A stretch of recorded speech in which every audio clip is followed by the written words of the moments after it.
Yeah. And it's you don't have the market is not pulling, and I have this kind of distinction between the market is not pulling, is not requesting these startups to be present. Yeah, there's no demand. Yeah, there is no demand. There's no demand. So you have kind of these governments or VCs pushing the product, which is the startup, down the throats of let's say the consumers or enterprises here in the region, and we need to see more and more demand from the market. That I believe that's the number one problem that we have here, is that you don't have demand from the market for these let's say the products that are being developed by these startups. Yeah, major shifts like this would be either driven by the market, which is the preference in the most cases. So it's driven by innovation and competition between various organizations in the marketplace, or it's going to be driven by regulation and push from the government. So what you're saying is right now it's being pushed up, from the top down. Yeah, it is not pushed from the market up. Yeah, so it's not pulled from the market, so you don't have demand for that. You only pushing these services. For example, when do you have demand? It's like what happened here now during the crisis, the pandemic. You have all these online grocers now. They're doing amazing now because of the situation. Exactly, it's a great example. Yeah. So now a lot of the the crisis, the pandemic. Good that I mentioned it up, because we're both locked in our houses, respectively. But yeah, it's forcing a lot of, like, it's. I mean, in the region, you can mention it's global right now. It's in-house delivery. It's definitely picked up. A lot of other segments picked up. The hand sanitizers, the mask producers, the conferencing tools, definitely all picked up.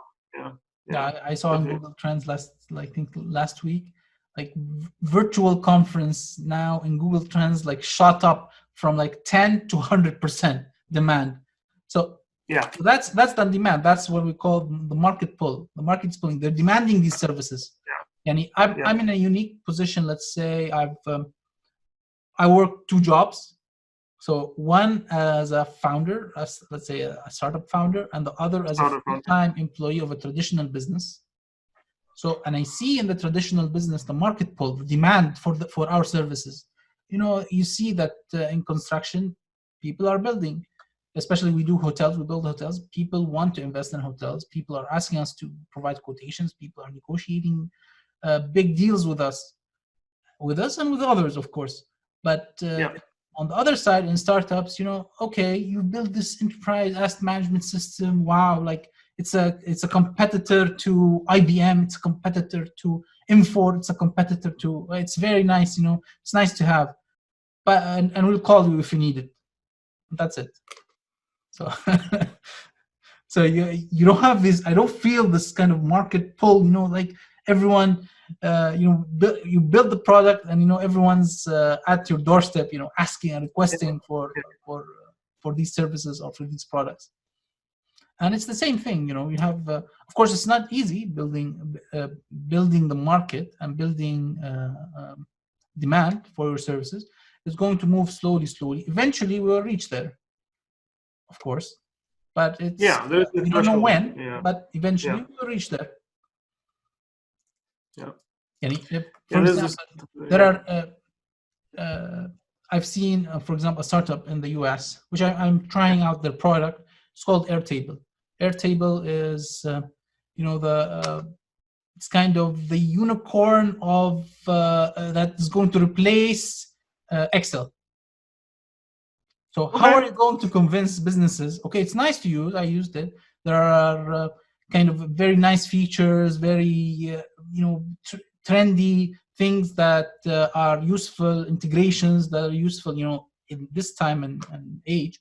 But how are you going to convince traditional enterprises or businesses locally here, let's say, to move from Excel to to this startup technology? No one, yani, no one will, no one will shift. Even it's very, very hard. Yeah, very till hard. this day, Yeah. I'm hearing stories from, and we're not talking about in I don't know, Zimbabwe or whatever. I'm talking about UAE. You still have in UAE huge million, let's say $100 million businesses still using paper and pen to record. Yeah. For that's a fact, right? It's the market you're dealing with, and so you haven't even convinced them to move to Excel. Not to exactly.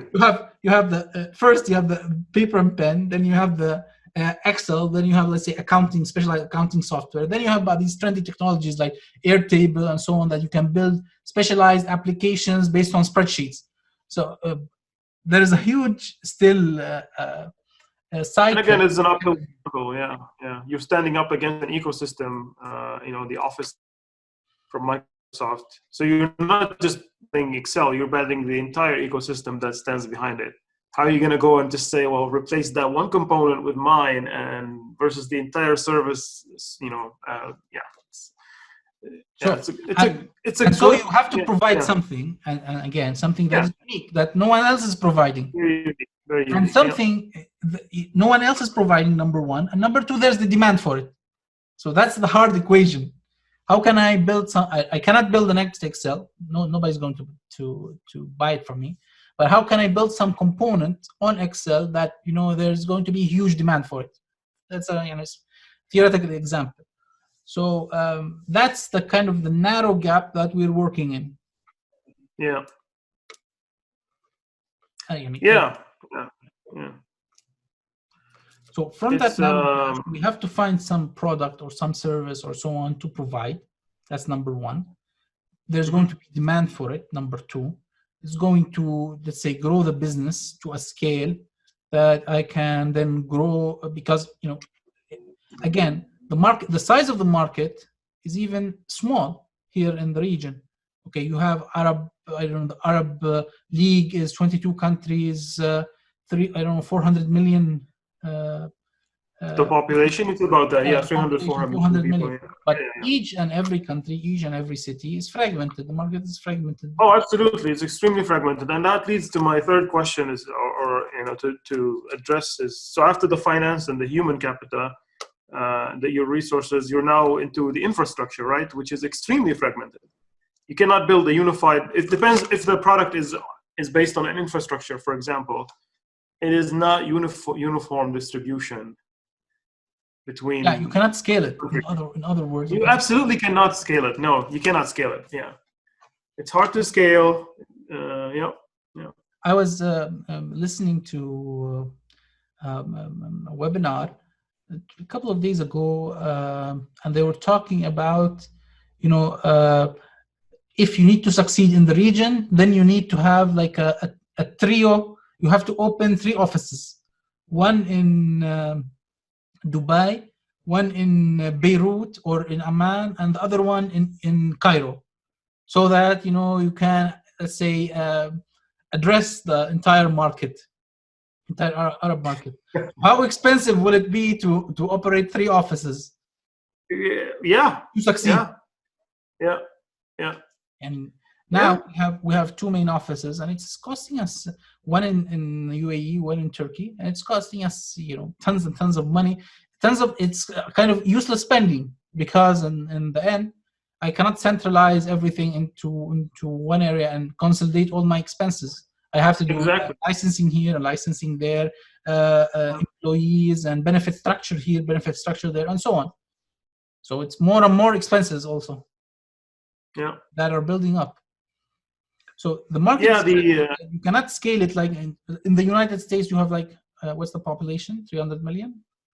320, Yeah, so you can scale. You have one country, one system, one legal system. You can scale a product, a service, and so on, regionally within the United States, even if it's a small feature or a small product or it's something more, because you have the critical mass of customers. In the region, you don't have the critical mass of customers. So how can you solve that? If you have to diversify, what we say, your product portfolio. So now it adds another level of complexity. That's a very complicated problem now. To your business. Okay, let's say I build this product. This product, I have yearly, let's say 100 customers purchasing this product. I've maxed out. Then I move now, let's say, to another product. Then I may have like 40, 50 people or 50 customers purchasing it. Then I move to another and another and another. So once I build this base of different product offerings, then I can have, let's say, the critical mass to grow my business. And this is what we're seeing now, with established, let's say, startups. Like you see some like Anghami, like Byte.com, like Souq, for example. All these businesses, the established businesses that were started like 10 years ago, now they've reached a dead end. So what they do is, okay, so why don't we, think about another product? Let's go to, let's, invest in another product, and not even another market, not here locally. Because now we have talent. I'm employing, let's say, 30, 40 engineers and software developers. We've built the product. We've maxed out our customers. Why don't we think about another product and another market and so on? And so that's another difference, let's say, that's making it more and more difficult for startups to, let's say, to flourish on a global scale, like their counterparts, either in China or in the US. Yeah. Now, what one country, let's say, that has solved this problem is Israel. They have created. It's a very tiny country, but they build products. They don't build it locally. They try it out locally, so they have the local MVP for it. But they have the market for it is in the US and Europe. So they built it specifically for that market. So when they have this idea, they go and sell it there. And if it catches up fire, then they have a huge, let's say, potential to grow in those markets. As compared to here. Okay, I don't have this kind of, let's say, relationship between our countries and the US or Europe. If I want to go there, I have to travel there. First of all, I have to get a visa, if I can get a visa. That's number one. And then I have to go there and build a business from scratch. I know nobody, I know nothing. I just go to, I start a business, and I have to, get to know the environment, the ecosystem, and so on from scratch again. So that's another difficulty again. That's what they've tried to solve, that they build the ecosystem, they build the relationship, they build the network. And so when you're moving the products to the US and Europe, you have this immediate, if it's good, people are, like the product and are more receptive to it scales immediately to a large size.